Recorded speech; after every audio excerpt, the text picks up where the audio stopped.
while you were working as member of Power Team USA, that was the first place you met Steve Borden, Sting.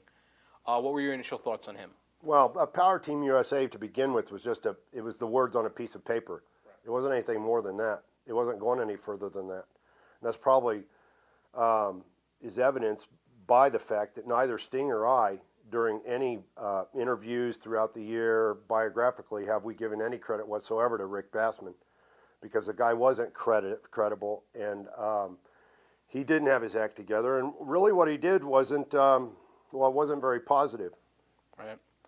So how did you and Sting eventually end up gravitating towards each other and working as the Blade Runners? Well, Steve was one of the four guys. Right. And we got, he had set up some training through Red Bastien. And we probably had about 10 hours of training. They had a ring set up at a racquetball court at a health club. And we would go in there. And then they weren't smartening you up to the business. They really would just they would sit back and enjoy the ridiculousness of big guys whacking one another and throwing each other on the ring, taking goofy bumps and stuff like that. But we got that start, and we didn't know better enough that we couldn't go out and wrestle. So we started putting packages together, and we sent them out, and one of the packages we sent them to was Jarrett's territory, Mid-Southern. Right, in Memphis. What were your memories of working there? What's the territory like? Well, we really believed on the way out there, because I can remember the drive from California to Tennessee that it wouldn't be very long before we would be really successful, that we would make a lot of money, and we would go on and do really huge things. And very soon after we got there, we realized that it wasn't going to be that way. We started making $25 and $50 a night, had to write home and ask Ed Connors to send us money so we could have the money just to feed ourselves and get a hotel room. Right. And long trips. I remember the long trips. I remember the wondering, me and Steve, about the business, figuring it out, knowing that we couldn't ask anybody else except ourselves, but we didn't know the answers to things, We were smart enough to know that we couldn't ask questions without putting ourselves in positions where people would say, you're asking too many questions right now. We knew that. We were also respectful to the talent. There in Mid-Southern, none of us really knew the talent. I mean, none of us were wrestling fans before we agreed to become a part of this thing, to get trained, to become professional wrestlers. I remember watching Saturday the WWF shows, but those are the guys we knew. We didn't know the guys in the Mid-Southern territory. What were your initial thoughts of Jerry Jarrett? Nice enough. When we got to Tennessee, it was on a Sunday, I think it was, and we just drove into town, didn't know where to go, didn't know what to do, and he lived in Hendersonville, which is just north of Nashville, and we went to his house, and he had a huge estate, had like a marble floored dancing ballroom and stuff like that, and I don't know that we thought anything more about it, that we were excited to get started. They took us over to a house and asked us a few questions and stuff like that, made us lock up a few times. The feeling at the time was that you guys were very green, didn't know what you were doing in the ring. Do you feel that was justified? That was like a justifiable take on you and Sting at the time? I think our attitudes got us a long way in the beginning. That we were open to listen to advice. Then we together on the long drives up and down the road would talk with one another about it, what we wanted to do. But we didn't know enough about the business at that time, and we weren't in a position to say this or that about how they should use us. Right. You said that you listened to the advice. Was there anybody in particular that gave you advice that you could still remember and ring out? It was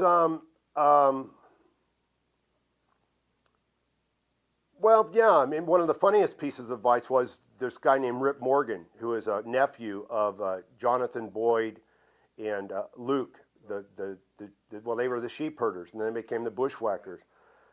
When we got our checks and we saw we were getting $25 or $50, we thought, man, we're paying that much in gas just to get up and down the road. And in the locker room one night, after we realized who we could speak more openly to, we asked him, we said, how do you know when you're getting effed, like on our pay? And he said, well, you'll know when you're getting effed, but then the question is, what do you do about it? So that was the funniest piece of advice we got. And then the Fantastics, they weren't so bad. Tommy was better than Bobby about not feeling insecure about, I mean, they had a gig there, they had a guarantee, they had their thing happening. And Bobby was a little bit more insecure that we were big, healthy, husky guys, definitely raw talent that could go someplace in the business. But both of those guys, we worked a little program with them as long as they could tolerate the potatoes that we were laying on them. And, but those guys, and then other guys would, you know, in moments, they'd give us Dutch Mantell, Bill Dundee. I mean, all in all, when I look back on it, I mean, we came in, we were green. They used us the best that they could for being inexperienced as we were, but they also didn't use us up and say, go back to California. So, What led to you guys leaving Memphis and heading for Bill Watts territory? Steve got hurt, and it sort of coincided with them wondering how they could use us because we were so big, and they didn't have any big guys there. And a call was made to Watts, and Watts had bigger guys down there. We stayed in Tennessee a while for Steve to heal up, and then we headed down to Alexandria, Louisiana. Right. What were your initial thoughts of Watts? There's so many things that have been said about him through the years. Well, it takes a while. I mean, to get an impression of somebody. We hadn't been in the business long enough to get any feedback from anybody about how people were. I mean, that comes with time. So we were busy when we were in Tennessee concentrating on doing the best we could, succeeding at what we had to offer there. When we went down there, it was it seemed like a more, a tenser locker room attitude. You weren't there long. You left and you went to World Class down in Texas. What led to you leaving Watts? There was urban legend that Watts had confronted you in a locker room and you refused to back down, and that basically led to you leaving the territory. Is that true at all? Well, it's a combination of everything. I think that was probably the end event that caused us to part ways. They gave us Eddie Gilbert, and Eddie was a company man.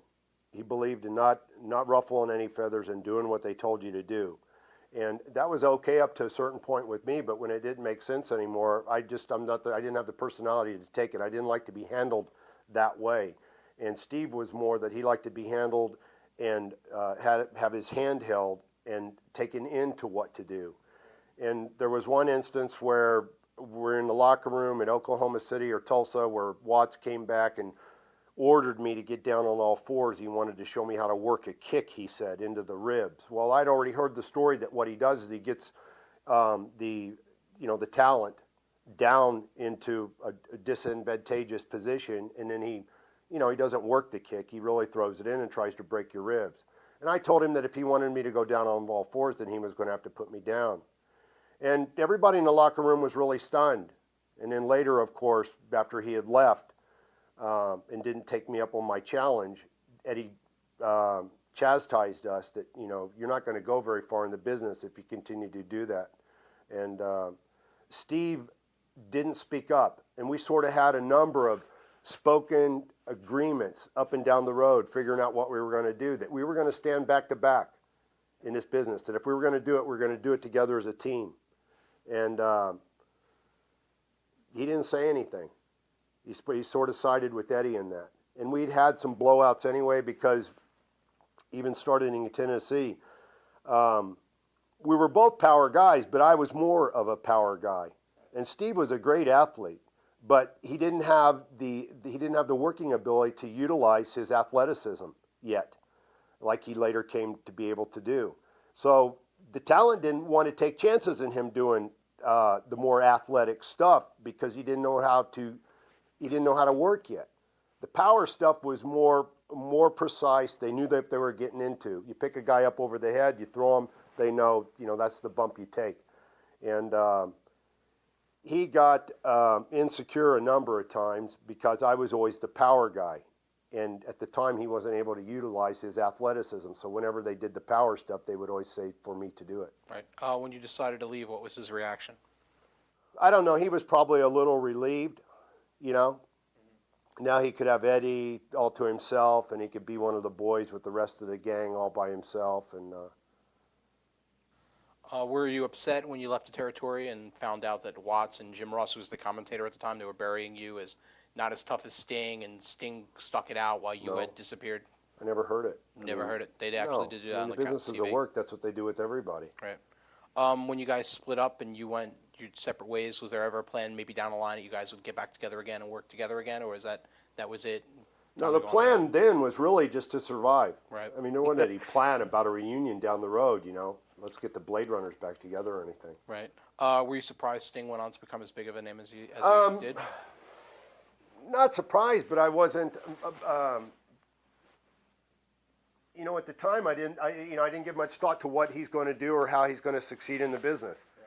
You know, I concentrated more on what I needed to do to succeed. Okay. Come back to WCW. That brought you back for the first time in years to the same company with Sting again. What was it like seeing him again? How had he changed as a performer and a person? What was it like teaming with him?